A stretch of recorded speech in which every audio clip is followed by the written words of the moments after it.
Hello, everyone. What a crazy week or two we've had here.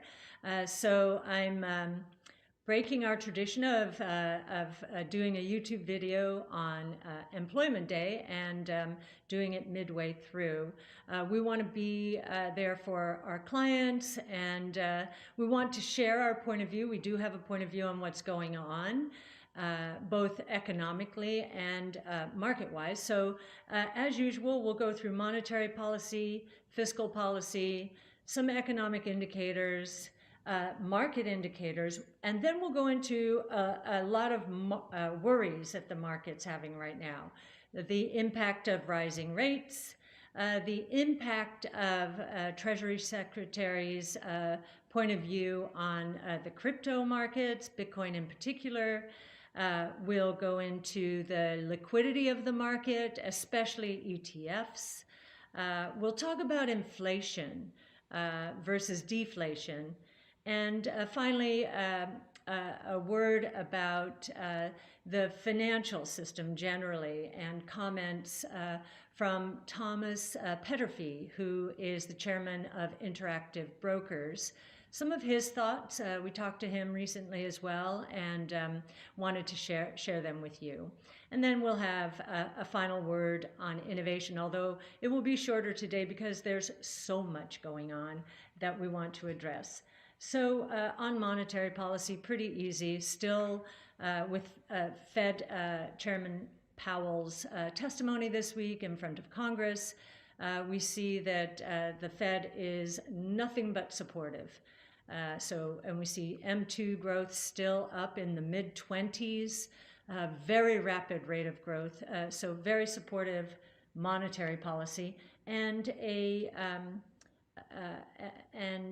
the chairman emphasized once again that they're focused on two things: full employment, and we are far away from that. And then inflation above 2% and consistently above 2% on a year-over-year basis. We are not there yet. We're in the 1.5% to 2% range. So nothing right now suggests that the Fed is going to tighten, except for maybe the markets themselves. And we see other indicators perhaps calling for some changes at the Fed in terms of tightening up monetary policy. We see commodity prices really moving up very rapidly, especially copper, and especially copper relative to gold. So copper is the commodity with the PhD, as many people often say, and gold is more of the safe haven or inflation hedge. So to see copper going up that rapidly against gold suggests there are animal spirits out there. The dollar is going down. Housing prices are moving up at a double-digit rate, which is pretty astonishing. Commodity prices really... We've seen very strong asset market prices when it comes to stocks generally. We're still up for the year, even after the recent turmoil. And of course, we've seen action in the cryptocurrency space, pretty dramatic action, and yet the Fed is not responding to any of those, not yet at least.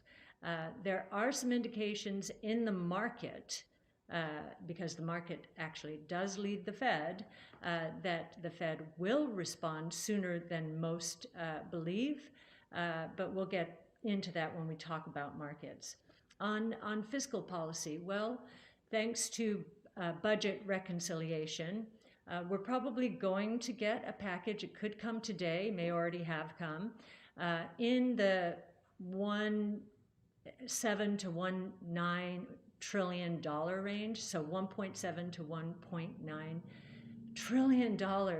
That's pretty astonishing.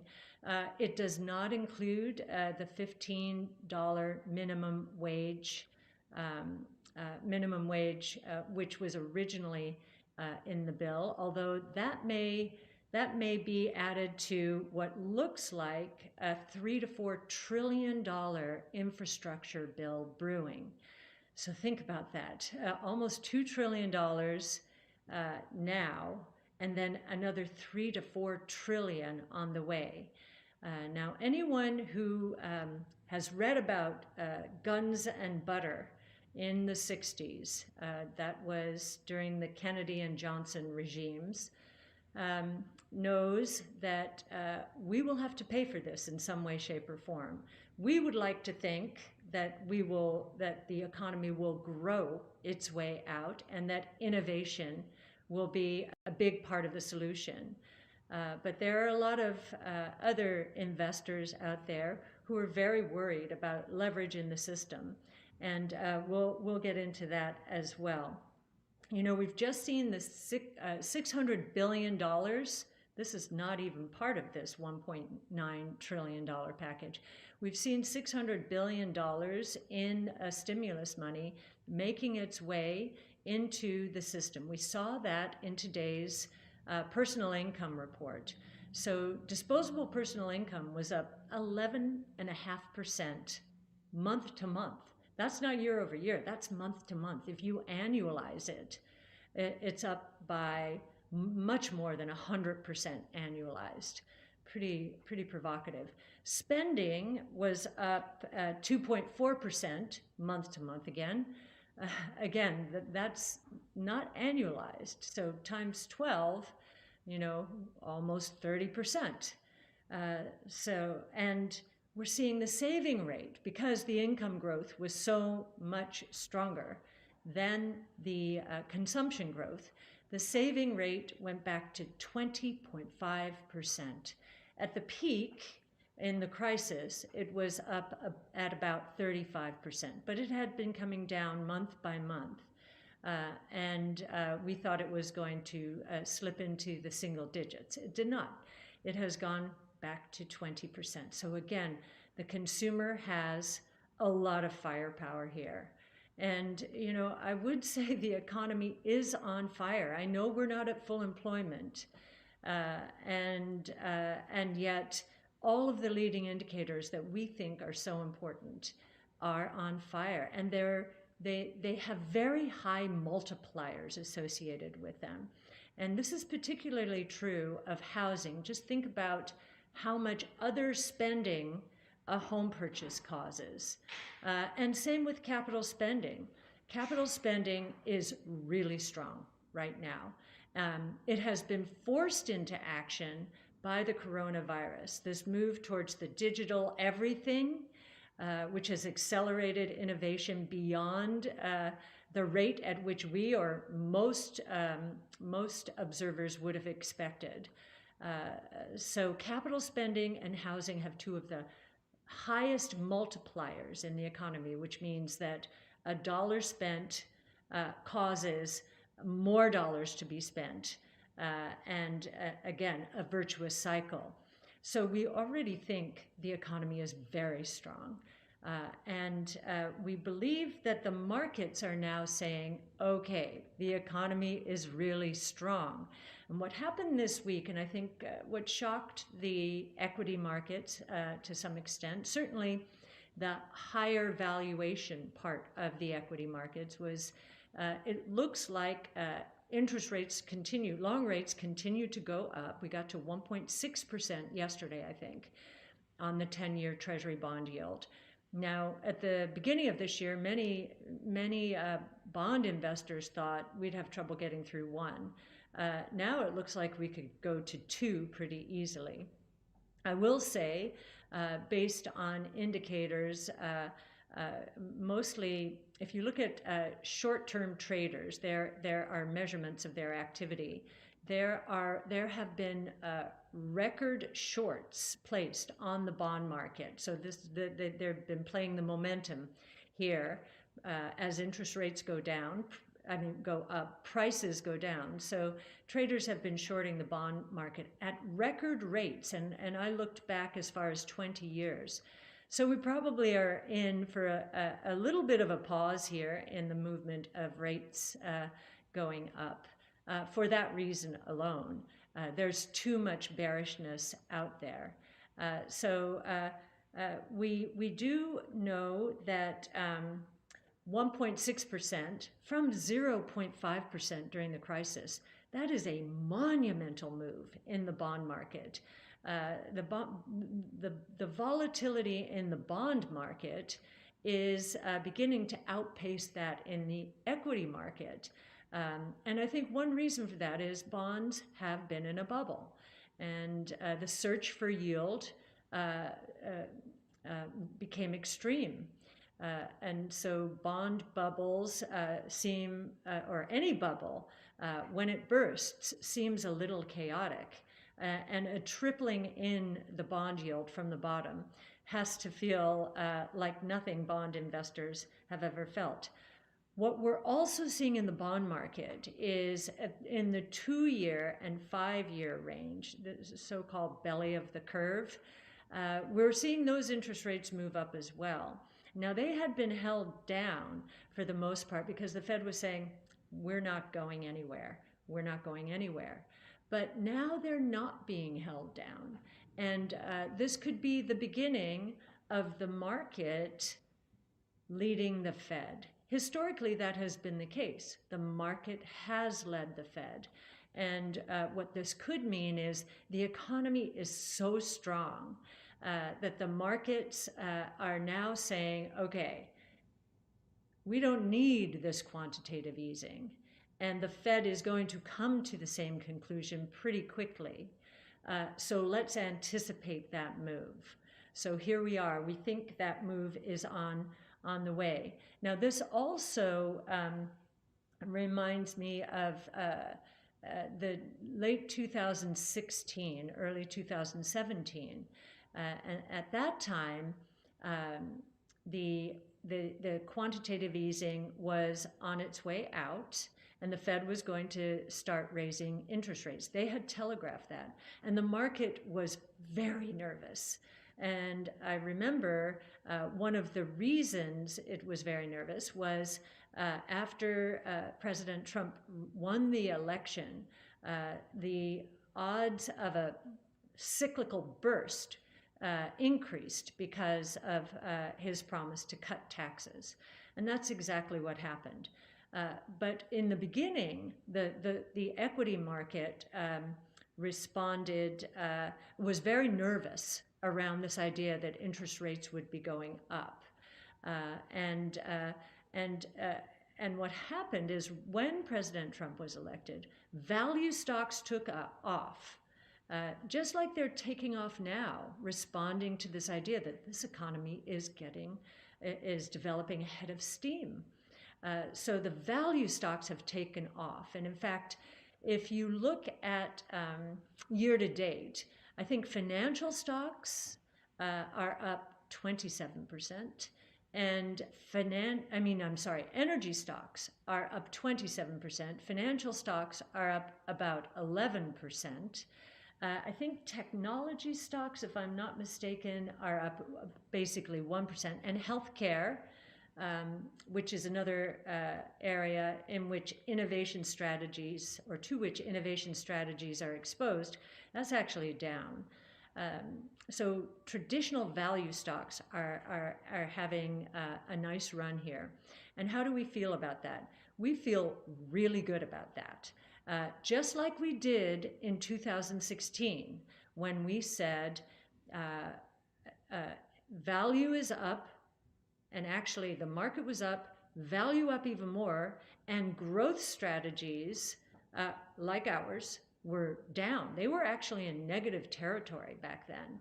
And I remember saying at the time, I think this is great. I think it's great because the bull market is broadening out to other sectors. And that can only be a good thing for us. What would be very negative for innovation-based strategies is if the market continued to narrow so that only innovation strategies worked, because that's what happened during the tech and telecom bubble. And we all know how that ended. There was too much capital chasing too few opportunities back then, too soon. The costs of the new technologies and the technologies themselves, the costs were too high and the technologies themselves were not ready. But the seeds for innovation, the innovation platforms that are moving into exponential growth trajectories right now, they were all planted back then. So I actually like the fear that we have experienced. I like it, and mostly because I don't think it'll last. But I'm happy that there's a reality check in terms of the speculative moves that have taken place within the innovation space. Now, what happened after the fourth quarter of 16, after the market had broadened out, was 2017 was a fantastic year for the equity market generally, both cyclical value and growth. And I would submit and consider the source. It's what we do all day long. I believe we're moving into the same kind of environment. Now, let's talk about the worries in the market. Well, I'll talk about crypto first, since Treasury Secretary Janet Yellen, I think twice this week, or maybe it was in the last 2 weeks, has gone out of her way, maybe in an answer to questions, I don't know, but has gone out of her way to telegraph how speculative Bitcoin is, and how it's not environmentally friendly or sustainable, and how it is it helps illicit activity or encourages and so forth. And I'm not quite sure why she's saying this. All I know is that she doesn't understand the crypto space. And I say this with all due respect. I just don't think it is what she does. She's responding to a movement in price, that I understand, which has been very rapid. Think about it. I think up fivefold. Up fivefold since the end of the third quarter. That's pretty extreme. So I can understand her saying that. As far as the environment, I encourage you to look up Yassine El-Mandra's white paper on our website, arc-invest.com, and you will find in, I think, the second to the last white paper that he addressed. No, it was a white paper on mining. He addressed this environmental issue. And if you compare the energy use of Bitcoin in particular, compared to the energy it would take to mine gold, Bitcoin is digital gold, it's a fraction of it. And then if you want to think about it a little bit more broadly, because of course the Bitcoin blockchain and other blockchains are going to enable much more rapid settlement of trades and transactions than the traditional financial institution, say 10 minutes as opposed to a week or a few days. Think about the energy consumption of the traditional financial world, and you'll see in that chart what Bitcoin is using in terms of energy right now, which is mostly renewable, by the way, hydroelectric and other renewables. Is again fraction. It hardly measures up at all to that. As far as criminal activity, I mean, I'll just reflect on a conversation that I had at a conference with an FBI agent very early on in my understanding or learning about Bitcoin. And he said, this is the best thing that ever happened to us. What does the FBI do? It's filled with cryptographers who are able to break codes and figure out illicit activity. They have been able to. One of the reasons is that the Bitcoin blockchain is so transparent by IP address. So pattern recognition, cryptography, an interesting way to think about it. And And as far as speculative, sure, it's had a very big move recently, and I would say some of the recent buyers might have been influenced by other people and not a real understanding of what is going on here.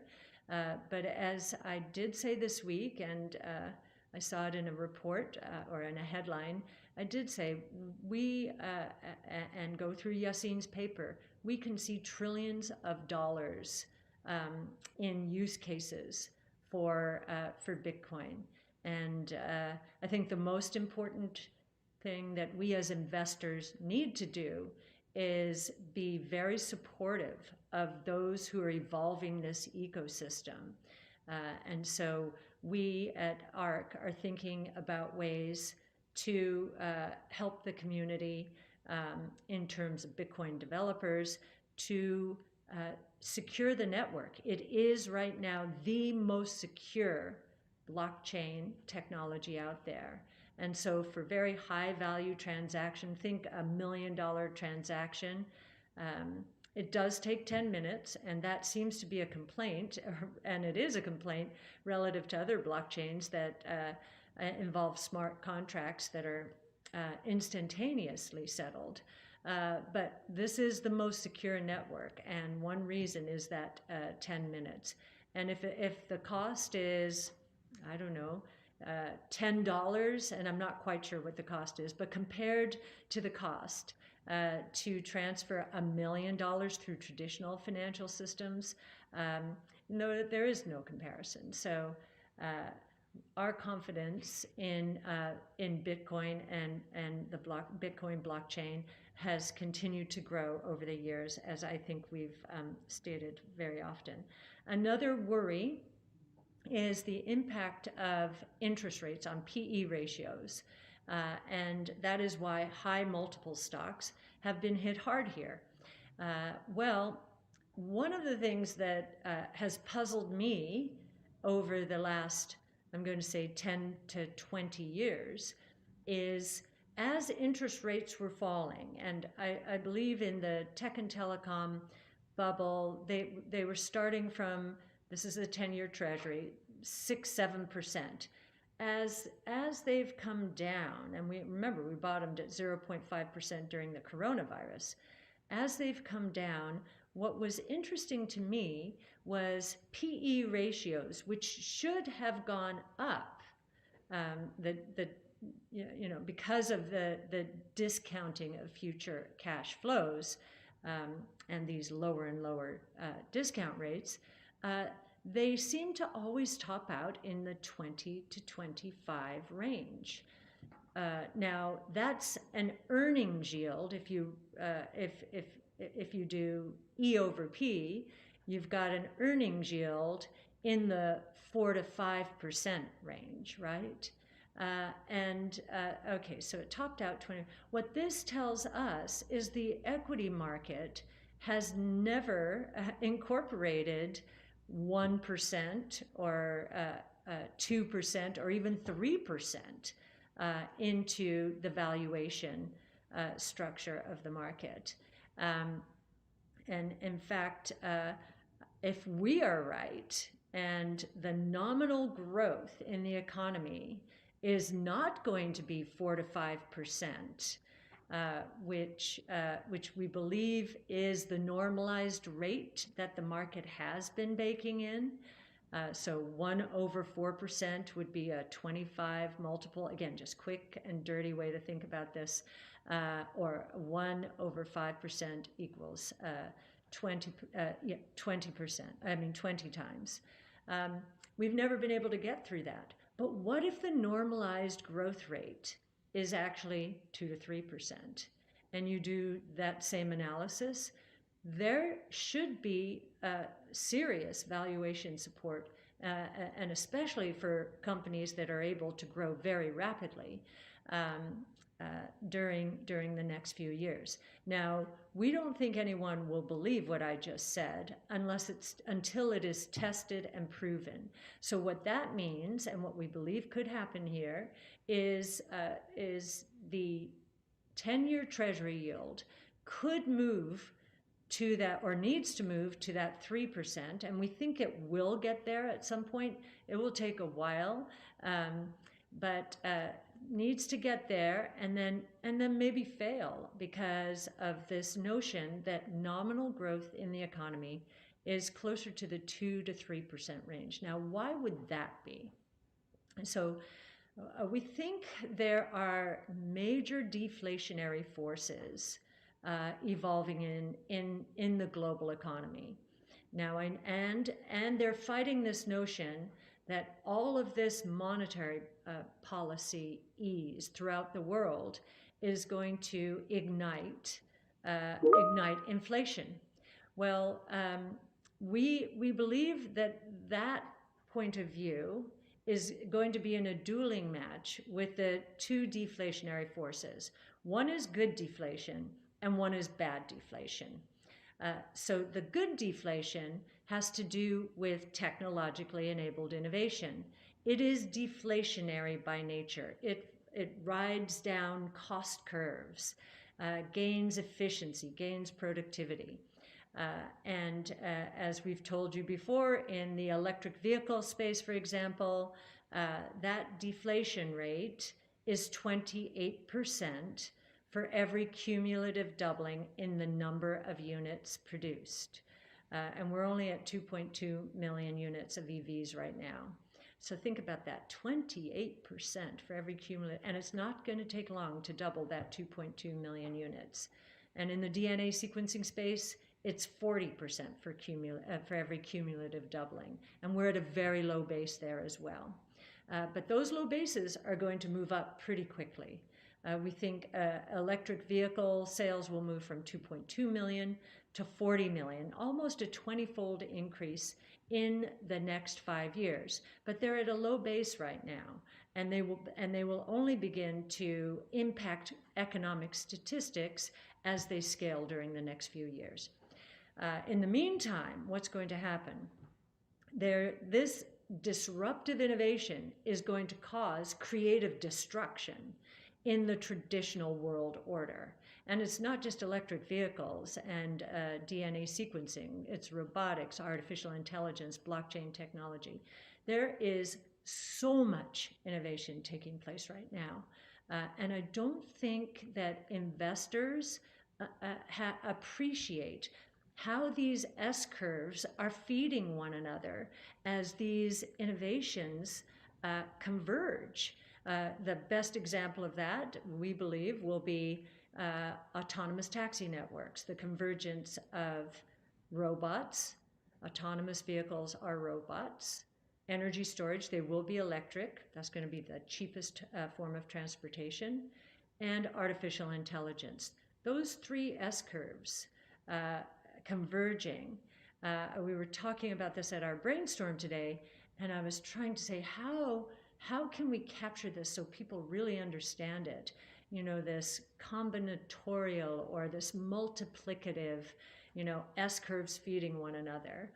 And someone on the brainstorm, a visitor, said, well, it could be like waves crashing in the ocean. You know, some ships will be elevated, others will sink. But the bottom line is the energy release associated with these waves intersecting with one another is powerful. And that's what we think is going to happen. It's going to take a while for us to see this in economic statistics because the economic statistics are so grounded in the industrial world and don't capture a lot of what's going on in the digital world. But they will as the revisions take place over time. So that's the good deflation, powerful deflationary forces. The bad deflation is associated with what I just mentioned. These the disintermediation and disruption to the traditional world order is going to put a lot of companies at risk. Now, a lot of companies who thought they were steady eddies, you know, and nothing really would ever change, whether it's in the financial services sector or the auto and auto-related sector, maybe the rail sector, almost any company associated with the internal combustion engine and suppliers around. I mean, this is a massive part. These are massive parts of the economy.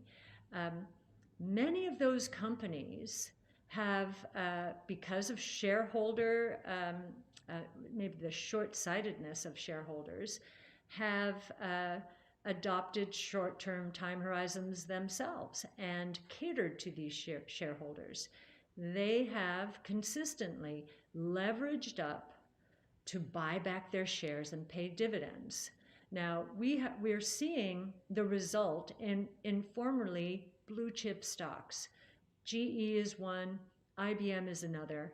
There are going to be many more of these.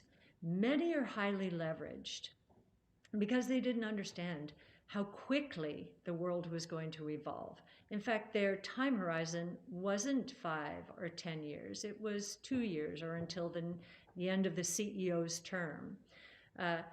What's going to happen now, we believe, is they are going to be forced to cut prices in order to service their debt. And so that's the bad deflation. And this is the deflation that Ray Dalio, Jeff Gundlach, and Howard Marks have focused investors on, and we believe that's right. So two forces of deflation, and then we have this question about money and how will it cause inflation. I don't know. And I would say these two deflationary forces are pretty powerful in the short term. They're going to cause a lot of confusion. And you've heard me use the word velocity before. I know it's somewhat esoteric. All it means is the rate at which money turns over. If there's a lot of confusion, especially in the traditional world order, the velocity of money will continue to fall. The reason that the monetary easing globally during the 08 and 09 meltdown and afterwards, the reason it never ignited inflation was this velocity.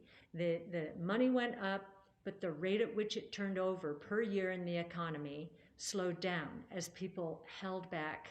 They were risk averse, concerned about their futures, concerned about their company's futures.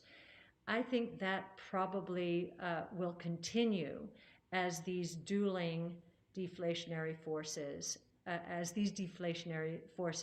good and bad, not duel with one another, actually are on the right side or the same side and against all of the monetary ease.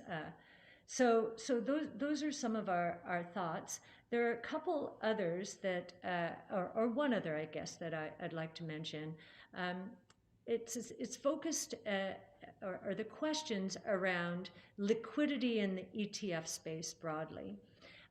Now, we manage assets in many different wrappers. And so I'm able to compare and contrast here. I think there's a misunderstanding of liquidity when it comes to ETFs. And I think the best illustration of how liquid and beneficial ETFs are in almost any situation is going back to 08-09.